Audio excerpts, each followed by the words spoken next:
네, 이번 시간에는 분절운동, 배변, 구토 이 세 가지에 대해 말씀드리겠습니다. 좀 지저분한 부분도 있죠. 그래도 공통적인 부분이 몇 가지 있으니 많은 것을 가져가시기 바랍니다. 소화운동에 대해서 다시 한번 볼까요? 우리는 씹는 운동과 연동운동 그리고 분절운동을 배웠습니다. 씹는 운동, 그 다음에 배변과 구토. 지금 이번 시간에는 분절운동과 배변, 구토를 말씀드릴 텐데 분절운동은 음식물과 소화액을 섞는 작용을 합니다. 그러니까 이리 출렁 저리 출렁거리면서 음식물과 소화 요소가 잘 만나게끔 하는 운동인데 당연히 다 끝나고 나면 배변과 유사시에는 또 구토까지도 하겠죠. 분절운동부터 배우도록 하시겠습니다. 분절운동 음식물과 소화액을 섞는 작업인데 잘게 부수고 섞는 운동을 하게 됩니다.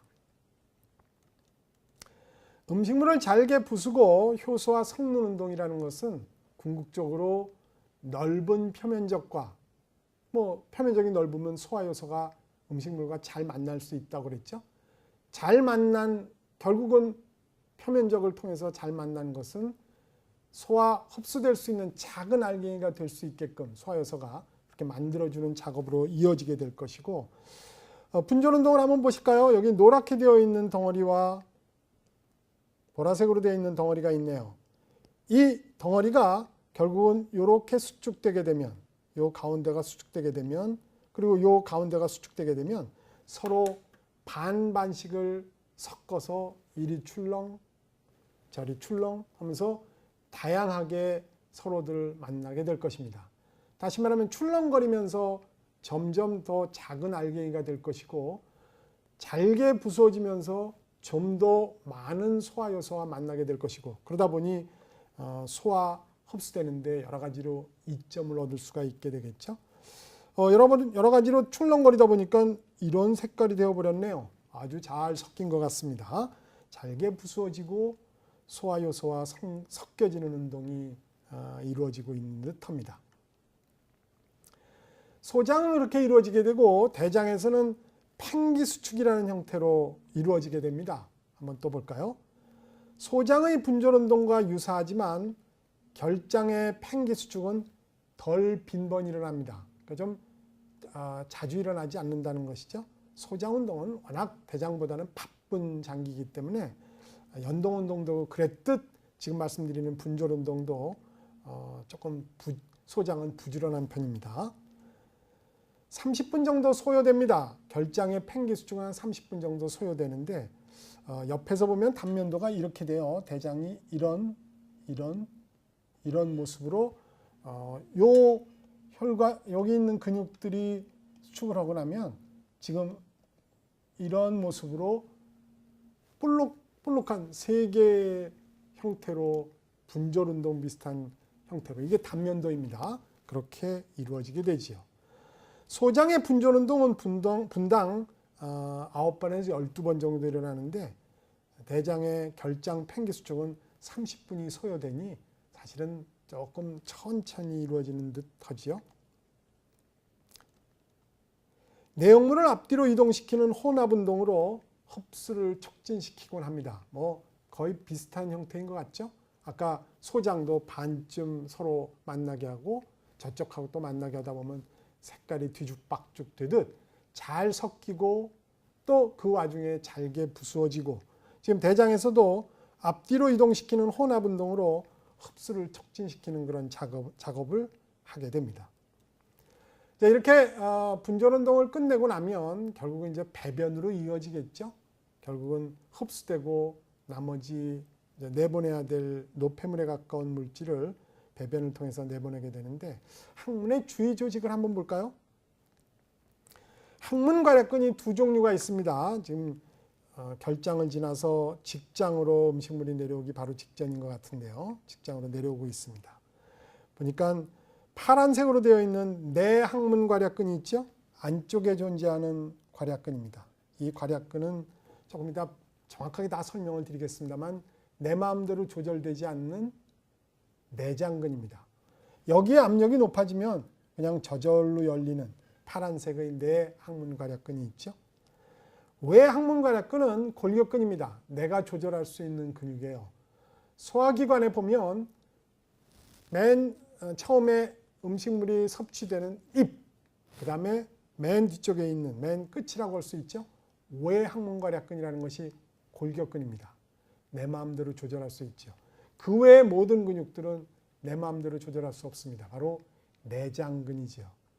내장근이라는 건 거의 반사에 가깝게 그냥 지금 이 직장에서도 마찬가지입니다만 음식물이 많아지면 여기 압력이 높아지면 직장의 압력이 높아지면 바로 지금 여기 있던 내 항문괄약근은 열려버려요. 근데 그 직장 압력 높아졌다고 내 항문괄약근 열렸다고 바로 이 배변이 되면 골치 아프죠. 그러니까 결국은 외 항문괄약근이 쪼이고 있다가 적당한 장소에 가서 풀어주면 바로 지금 배변의 상황이 벌어지게 되겠죠. 지금 여기 있는 이 직장 부분은 결국은 요만큼 정도, 이게 정확하지는 않습니다만 이만큼이 골반에 지금 묻혀 있는 셈입니다. 다시 말하면 골반이 있는 상태에서 직장이 싹 내려와서 골반을 통과한 다음에 골반뼈를 통과한 다음에 항문으로 딱 나와 있는 것이죠. 그러니까 항문은 직장이 골반뼈를 통과한 다음에 그 구멍을 딱 밖으로 노출해 놓는 셈이 되는 것이죠. 직장에 암이 있으면 뭐 예를 들어 여기쯤 암이 있다고 할까요? 적당한 그림은 아닙니다만 일반인이 들으시기에는 괜찮을 것입니다. 여기에 암이 있다고 그러면 이제 제거를 해야겠죠. 그렇다면 아마 요만큼 잘라내고 이 앞쪽이 어딜지 모르지만 요만큼을 드러내고 나면 여기 있는 부분하고 여기 있는 부분을 꼬맬 수가 있을 거예요. 다시 말하면 초기에 발견했다 그러면 저만큼만 드러내고 나면 실제로 아무 일도 없는 듯 일상생활을 하실 수 있을지 모릅니다. 그런데 같은 암이라고 해도 생기는 위치에 따라 천차만별인데 만일 여기쯤 생겼다고 해보시죠. 그러면 여기 있는 부분을 떼어내는데 이쪽 부분을 골반뼈가 있어서 뗄 수가 없어요. 다시 말하면 여기 있는 부분하고 이쪽 부분을 여기 요만큼 띄고 이렇게 띄어서 둘을 당겨서 꼬매는 작업을 할 수가 없다는 것이죠. 꼬매는 작업을 할 수 없다는 것은 암이 여기 있었다. 그러면 이렇게 띄는데 말씀드렸던 대로 요만큼이 골반이 있으니 당길 수가 없는 상황이 되어 결국은 이 골반하고 근처에 있는 요 에어리어에 만일 암이 있다면 당겨서 연결할 수 없기에 여기를 완전히 모두 다 드러내고 항문괄약근 중에 외항문괄약근이라고는 조절할 수 있는 골격근, 괄약근을 포기하고 여기 있는 이 대장이 밖으로 나와 비닐봉지를 차게 됩니다. 다시 말하면 삶 자체가 다른 형태로 펼쳐지겠죠. 조금 이따 이 얘기는 다시 더 드리도록 하겠습니다. 소화기관의 근육을 한번 보시죠. 말씀드렸던 대로 입과 외항문괄약근은 골격근입니다. 내 마음대로 조절할 수 있어요. 근데 오른쪽에 있는 나머지 모든 괄약근들, 내장장기에 있는 소화기관에 있는 모든 근육이 그렇습니다만 다 내장근입니다. 내 마음대로 조절할 수 없어요. 입과 외항문괄약근만 내 마음대로 조절할 수 있기에 말씀드린 대로 입에다 힘을 꽉 주고 외항문괄약근에다 힘을 딱 주면 꼭 소화기관이 닫힌 회로처럼 생각될 수 있습니다. 그러나 엄연한 사실, 거기는 열린 회로라는 것입니다. 조금 지저분한 얘기지만 해부학적으로 보면 입과 항문은 너무도 모양은 유사하게 생겼습니다. 다시 말하면 입에 있는 골격근과 수위근과 외항문괄약근이 같은 형태로 수축하기 때문에 모습이 비슷하다는 것이죠. 조금 지저분한 얘기였습니다. 배변을 보시죠. 힘을 주고 있네요. 좀 남사스러운 사진입니다만 하여튼 흡식을 합니다. 배변을 하기 위해서는 여러분들 한번 아침에 배변을 할 때 생각을 한번 해보시죠. 화장실에 가셨습니다. 어떻게 하시나요? 힘 주기 위해서 하고 흡식을 하지 않나요? 공기를 들여 마시고 복근에다 힘을 빡 줍니다. 그러면 공기를 들여 마셨으니까 당연히 횡격막이 아래로 내려갈 것이고 그 복근이 수축되는 관계로 복압이 높아집니다. 압이 높아지고 하부 식도괄약근을 닫고, 원래 이런 괄약근들은 평소에 닫혀져 있습니다. 하부 식도괄약근을 닫고 항문괄약근을 열어줍니다. 그러면 뚫려 있는 곳은 항문괄약근밖에 없으니 이번에는 그 배변할 수 있는 상황이 되지 않을까요? 너무 정난해서 그렇습니다. 하여튼 치약 짜듯 결국은 하부 식도괄약근은 닫혀져 있는데 항문괄약근은 열었습니다. 그리고 복압을 높였어요. 치약을 쭉 누르는 압력을 높이고 나면 당연히 그걸로 배변되는, 항문으로 변이 나오는 배변 상황이 벌어지겠죠. 내항문괄약근은 내장근이었습니다. 외항문괄약근은 골격근이었죠. 여러분들이 수의로, 여러분들 마음대로 외항문괄약근은 닫거나 열 수 있어요.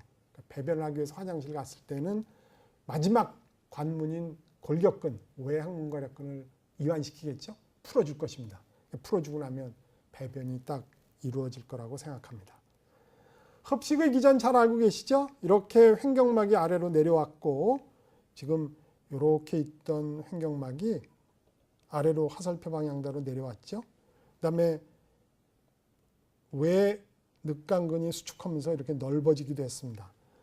그런 관계로 지금 여기 있던 횡격막 수축하는 아래로 내려오는 과정 중에 간과 위는 당연히 아래쪽으로 쏠리게 되겠죠. 당연히 아래쪽으로 내려오게 되고 나면 횡격막이 수축되고 외늑강근이 수축되고 복근이 이완되는 것이 보통 흡식의 기전이었는데 그럼 여기 공기가 들어왔어요. 그런데 지금 말씀드렸던 대로 횡격막과 외늑강근을 수축시켰는데 복근을 화장실에 갔을 때는 여러분들이 수축을 시켜요. 배에다 힘을 주지요. 그러면 간과 위도 내려왔는데 복근까지 수축하니까 복압이 높아집니다. 치약을 쭉 짜듯 복압, 눌리는 상황이 벌어지게 되고 당연히 항문괄약근을 여는 순간 배변이 이루어질 수가 있다는 것이죠. 위 대장반사를 한번 보시죠. 위에 음식물이 들어가면 배변을 시키기 위해서 대장 운동이 활발해집니다. 아까 말씀드렸던 거 기억하시나요? 음식물이 위에 들어오면 대장이 빨리 야 우리 똥차는 빠져야겠다 그러고 집단 운동이 증가되는, 말 그대로 위 대장 반사가 촉진되게 됩니다. 심한 경우에는 과민성 대장 증상이 나타나긴 하죠. 밥만 먹으면 난 화장실 가야 돼 라고 그러는 사람들은 지금 여기 있는 위 대장 반사가 잘 작동되는, 좀 말 그대로 과민하게 작동되는 상황이라고 할 수가 있습니다. 어린아이의 경우 보통 아이를 키우면 엄마가 안타까워하는 장면 중에 하나입니다. 아이가 밥을 먹다 말고 갑자기 화장실에 가요. 또 볼일을 보고 와서 또 다시 밥을 먹지요. 엄마는 가슴이 무너집니다. 야, 어떻게 공들여 먹었는데 금방 가서 화장실에서 내보내느냐. 실제로는 이런 상황이 숨겨져 있습니다. 잘 기억하시기 바랍니다. 어린아이의 경우 소화기관이 짧고 반사가 잘 작동합니다. 그래서 음식물 섭취하는 도중 아니면 먹자마자 바로 대장 반사가 작동하여 배변할 수 있어요. 그 나가고 있는 배변의 형태가, 변의 형태가 설사가 아니라면 위 대장 반사가 잘 작동되는 건강한 아이라고 생각하셔도 좋을 듯합니다. 이게 뭐 설사로 나가면 조금 문제가 있겠지만 그렇지 않다면 큰 문제가 되지 않는. 근데 성인이 되면 매번 이럴 수 없으니 결국은 훈련을 통해서 하루에 한 번 정도 이렇게 배변을 하는 형태로 서로 협상에 들어가는 것이죠. 어린아이의 경우에는 아직 훈련이 덜 돼요. 이렇게 위 대장 반사가 충실하게 나타난다고 생각하시면 됩니다. 구토하는 걸 볼까요? 흡식을 하고 복근까지 수축시켜 복압을 높인다는 것은 배변과 똑같습니다. 복압을 높이는 건 똑같아요. 흡식을 할 때 보면, 구토를 할 때 보면 흡식을 이 작업을 하지 않으면 구토를 할 수가 없습니다. 하여튼 구토를 했고 흡식을 한 다음에 복근까지 수축시켜서 복압을 높인 상태에서 이제 구토를 했고, 이때 구토를 할 때 그 상황을 들어가 보면 이번에는 항문 괄약근을 닫고 상부 식도 괄약근을 열어줘야 됩니다. 그래서 하부도 열고 상부도 열어서 결국은 말 그대로 구토가 일어나게 해야겠죠. 복압을 높이는 거는 배변과 구토가 똑같아요. 복압을 높여놓고 어느 쪽 괄약근을 푸느냐에 따라 구토가 될 수도 있고 그것이 배변이 될 수도 있습니다. 좀 지저분하죠. 하여튼 뭐 자칫 잘못해서 구토를 할 때 항문 괄약근 닫는 걸 놓치게 되면 위아래로 다 나오겠죠. 진짜 지저분한 상황이 됩니다. 하여튼 항문 괄약근을 닫고 상부 식도 괄약근을 열어주면 하부와 상부 식도 괄약근이 열리면서 구토가 이루어지게 되겠죠. 배변과 구토와 배변이 말씀드린 대로 이렇게 항문 괄약근과 상부 식도 괄약근이 각기 존재하고, 물론 하부 식도 괄약근도 존재합니다만 위에 있는 음식물이 위쪽으로 올라와 입으로 역류하는 이 형태가 구토가 될 것이고, 배변이라는 건 당연히 아래로 이렇게 내려오는 것인데, 이 작업을 위해서는 무조건 흡식을 통한 복압을 높이는 준비 작업이 있어야 됩니다. 흡식, 그 다음에 복근의 수축, 보통 흡식과는 좀 다른 것 같죠? 의도적으로 복압을 높이는 좁게 복강내를 만들 뒤에 복압이 높아지겠죠? 높아진 다음에 위에 괄약근을 열면 구토고 아래 괄약근을 열면 배변이 됩니다. 양쪽 방향으로 역류할 수 있죠. 지금 구토와 같이 역류할 수도 있죠. 심장혈관계에서는 상상도 할 수 없는 상황입니다. 역류라는 단어는 심장혈관계에서는 불가능한 얘기죠. 지금 여기 열린 회로이기 때문에 어느 쪽 방향으로든 뭐 위로도 가고 아래로도 가고 뒤죽박죽으로 될 수 있는 상황이라는 것 잘 기억해 두시기 바랍니다. 위식도 역류 질환 종종 고생하는 환자들이 있습니다. 한번 보시죠. 위의 내용물이 식도로 역류하는 질환입니다. 뭐 구토를 다반사로 한다라고 생각하셔도 좋은데요. 이렇게 그 위 속에는 잘 아시다시피 위산이 있기에 식도로 올라오면 뭐 쓰라리고 고통스러운 정도가 이루 말할 수가 없지요. 괄약근의 기능이 약하거나 위가 팽창하여 나타나는 상황입니다. 적어도 위에 있는 그 음식물에 의한 압력이 높아져서 역류하는, 그게 바로 위식도 역류 질환이죠. 비만이나 위산 과다 시에 자주 발생하는 것으로 알려져 있습니다. 증상은 가슴이 쓰린 겁니다. 올라올 때 뭐 식도가 타는 듯 아주 괴로워할 수가 있겠죠. 예방을 한번 볼까요? 일단 위식도 역류 질환으로 고생하는 분은 주무시기 한 2시간 전까지는 드시면 불리합니다. 다시 말하면 눕기 전에 한 2시간 전까지는 그 이전에 드시고 2시간 이후서부터는, 그러니까 자기 2시간 전에서부터는 식사하시지 마십시오. 뭘 먹지 마십시오. 그러니까 막 술도 먹고 밥도 먹고 이렇게 열심히 먹은 다음에 먹자마자 바로 누우면 역류할 가능성이 높겠죠. 위에서 12장으로 음식물이 내려간 다음에 그 다음 주무시는 게 유리하다는 것입니다. 만일 눕게 된다면 밥 먹고 바로 눕지 않아야 되고, 눕는다면 왼쪽으로 누우면, 위가 이쪽으로 있으니까 왼쪽으로 누우면 역류가 오른쪽으로 눕는 것보다는 좀 유리하다니 팁으로 알고 있으시기 바랍니다. 입덧을 볼까요? 보통 구토하는 거에 또 한 형태인 입덧도 임산부에겐 죽을 맛인데 왜 입덧을 하는지 한번 보시도록 하죠. 수정란이라는 것은 내 유전 정보 반, 그리고 아비의 유전 정보 반을 가지고 있는, 엄밀히 말하면 남의 유전 정보를 가지고 있는 세포입니다. 내 세포는 아니라는 것이죠. 따라서 이걸 자꾸 내치려고 그래요. 남의 유전 정보, 다시 말하면 남의 세포라고 생각해서 내치려고 그러는데 또 그래서는 안 될 것 같죠. 따라서 수정란을 공격해야 되는데 공격하지 않아야 된다는 다른 생각에 내 면역력, 수정란을 공격하는 면역력을 낮추게 됩니다. 그래서 그 수정란을 잘 킵하려고, 그거를 잘 보살피려고 노력하게 되겠죠. 그러다 보니 면역력을 약화시켜 수정란을 공격하지 않는 것은 좋은데, 면역력이 낮아지면 외부로부터의 병균이 또 문제예요. 이를 보완하기 위해서 입덧으로 방어하는 겁니다.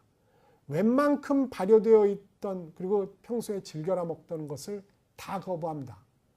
뭐 약간 발효된 것이 입덧을 할 때는 수정란을 가지고 있을 때는 거의 이게 혹시 부패면 어떡해 라고 해서 과민 반응을 보이는 것이죠.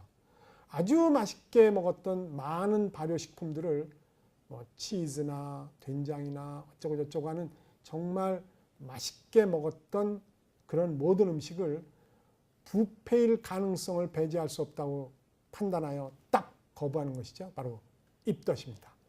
입덧을 하는 이유가 바로 이런 과정을 거쳐서 나타난 결과물인데, 그런데 보통 입덧하는 사람들은 웬만하면 다 거부하고 마지막 협상할 수 있는 것 딱 하나예요. 잘 부패하고 상하지 않는 흰 쌀밥, 흰죽, 쌀밥으로 만든 흰죽 정도를 먹죠. 그것도 못 먹고 뭐 물도 타는 사람도 있긴 합니다만, 흰 쌀죽 같은 경우에는 부패나 뭐 그럴 가능성이 굉장히 낮으니 탄수화물로 된 거를 즐겨라 먹게 된다는 것이죠. 그러다 저러다 또 이렇게 변형되는 사람도 있습니다. 양념을 듬뿍 한 것을 원하는 사람들이 있죠. 아주 맵거나 매콤한 거 이런 걸 원하는 또 경우도 있습니다. 아주 신 거를 원하는 경우도 있죠. 대부분 우리가 쓰고 있는, 인간이 쓰고 있는 대부분의 양념은 항균 작용을 가지고 있다고 그래요. 그래서 마늘이나 아니면 매콤하게 만드는 고추나 등등을 듬뿍 넣으면 항균이 어느 정도 됐다고, 균을 어느 정도 죽였다고 생각하여 임산부가 안심하고 먹는, 다시 말하면 입덧할 때 진한 양념을 즐겨라 하게 되는 그런 이유가 되는 것입니다. 참 특이하죠? 입덧을 하는 이유였습니다. 오늘 여기까지입니다. 감사합니다.